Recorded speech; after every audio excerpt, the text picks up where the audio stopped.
Hello, and welcome to ET Deep Dive, where we tell you stories that don't neatly fit into a headline in audio. Today's episode is based on Shantanu Nandan Sharma's report on India's newest gangsters, educated, visible, socially connected women.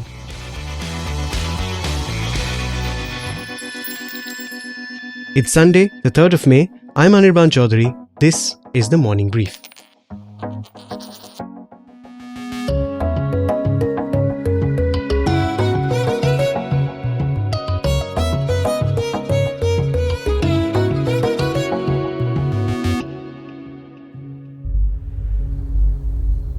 Picture this.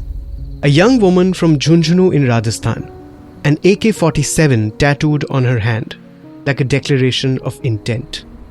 In another frame, a feared operative armed not just with connections to a gang syndicate, but with a bachelor's degree in computer applications, nudging a fellow gangster towards books as much as bullets. These are not imagined characters lifted from the pages of a crime thriller. These are real women, real names, real arrests. The woman with the AK-47 tattoo is Pooja Sharma, alias Maya, arrested in Chandigarh 2 years ago. She had been tasked with eliminating a rival gangster inside a courtroom, where she was to pose as a lawyer.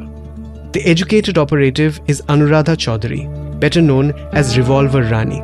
Yes, just like the Kangana Ranaut star of film. She was married to a member of the Lawrence Bishnoi syndicate. Her 2024 wedding photographs, in a pink sari with henna-adorned hands, were widely circulated online. And then there's Khusnuma Ansari, known as Madam Zeher or Madam Poison, a beautician arrested by Delhi Police's special cell in February this year. Investigators believe her beauty parlour in northeast Delhi served as a front for her alleged underworld activities. A beautician, a tattooed operative, a computer graduate. This is the new face of India's underworld.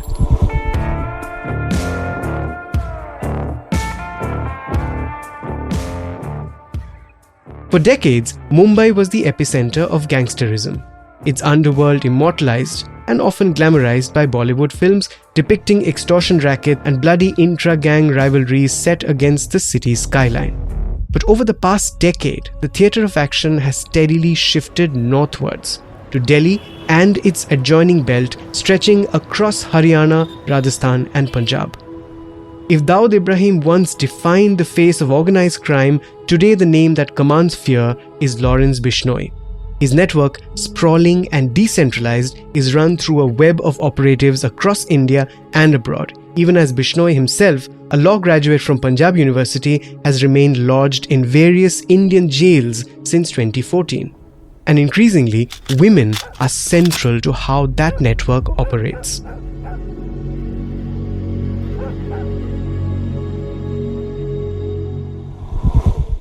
Miran Borwankar knows this world really well. The former Director General of the National Crime Records Bureau and ex-chief of Mumbai's crime branch, she handled cases involving Chota Rajan's wife Sujata, known as Nani, and Hasina Parkar, younger sister of Dawood Ibrahim. For decades, the primary driver of gangsterism was the lure of quick money. Now, glamour too has begun to play a role, she says. And this is the critical distinction. Unlike Nani and Hasina, who were drawn into the underworld largely because of family ties, today there are women pulled in by the allure of visibility. Some gangsters maintain active social media profiles. That shift is real and it's accelerating. The underworld is no longer just about fear. It's about social media following.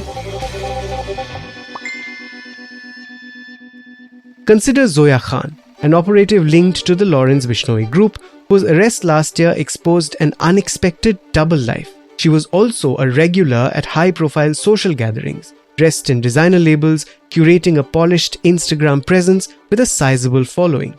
Or Zikra, a young woman in northeast Delhi who briefly became a viral sensation after a photograph of her brandishing a pistol swept across social media. Of course, it also led the police straight to her doorstep.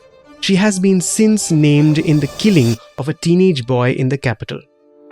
So how exactly do these women operate within the syndicate?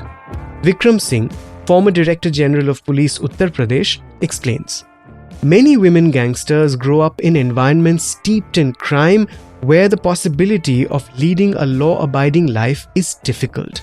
They often use fronts such as beauty parlors, imitation jewelry shops, and other small businesses to conceal their real identities. These establishments can also serve as channels for money laundering. Singh says that beyond running fronts, many women also provide crucial emotional and logistical backing. They're not just willing accomplices, they often serve as the shock absorbers for their male counterparts. But there is something newer and more troubling emerging. Foreign kingpins based overseas are now actively scouting for young, socially savvy women as recruits. The case of Anu Dhankar makes this chillingly clear. In 2024, the 19-year-old allegedly lured a man to a Burger King outlet in Delhi's Rajouri Garden only for him to be killed by her accomplices. Investigators later said she had been working for gangster Himanshu Bhau, believed to be operating from Portugal. She allegedly confessed that she was drawn into the gang after Bhau promised her a life of luxury in the United States. 19 years old, a promise of America. But then the pull of crime cannot be explained by economics alone. Shashi Bhushan Singh, Associate Professor of Sociology at the Delhi School of Economics, points to a deeper unraveling. With urban society itself in transition and individuals grappling with a loss of identity, more women are being drawn into gangsterism in pursuit of easy money and a sense of happiness, despite the risk of social stigma. His colleague Kamei Affun adds that psychological factors are equally significant. A desire for revenge along with a quest for power in a male-dominated world. And when you look at the personal histories of these women, patterns emerge. Many carry turbulent backstories, broken marriages, domestic strife, prolonged instability. Pooja Sharma, the woman with the AK-47 tattoo, was married but left her family behind for the gang. Zoya Khan is a divorcee. Anuradha Chaudhary entered the crime world after a failed share trading venture left her and her then husband deeply in debt. A live-in partner, gangster Anandpal Singh, was killed in a police encounter in 2017. Aditi Narayan Paswan, Associate Professor at the Dr. Ambedkar International Center, frames it in terms of anomy, the sociological concept of normlessness, where rapid social change erodes traditional roles while creating an ecosystem shaped by shared stories of marginalization and injustice. She says women's entry into gangs, often against the backdrop of family breakdowns, signals a world where the rules no longer hold. The world of crime is ultimately symptomatic of society itself. For law enforcement, the challenge is compounding. It is not merely identifying gangsters who blend in as ordinary citizens running small businesses. It is assembling enough legal grounds to secure convictions in court. Borwankar recalls the Hasina Parkar case from her days heading the Mumbai crime branch. In the mid-2000s, the Mumbai police knew that Hasina was extorting money from builders. But given her brother Dawood's notoriety, people were too frightened to file formal complaints. She says, "We were relieved when someone finally came forward. But Hasina got wind of it, disappeared, and then dramatically reappeared in court." That moment found cinematic afterlife in the 2017 film Hasina Parkar, where Shraddha Kapoor arrives at a sessions court in a Kali Pili taxi, proceedings beginning only after she and other women lift their burqas to reveal their identities. It captures the paradox of India's underworld perfectly. Anonymity is power, and revelation, when it comes, is nothing short of spectacle. The era of territorial gangsterism. Think dacoit gangs entrenched in the Chambal ravines of Madhya Pradesh. That era is largely over. Former DGP Vikram Singh puts it starkly. The profits from today's cybercrime are 1,000 times greater than what years of banditry in Chambal could yield. Modern syndicates, often run from abroad, require little more than a network of a few hundred foot soldiers, access to sophisticated weapons, and a carefully cultivated reputation. And increasingly, women are part of that calculation. Younger, more educated, more visible, harder to detect. From the ravines of Chambal to the Instagram feeds of Delhi, India's underworld has shape-shifted, and the women in it are no longer at the margins, they are in many cases running the show.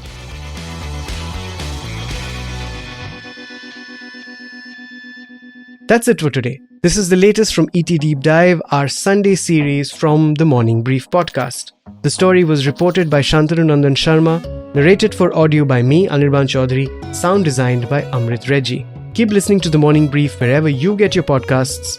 Stay tuned.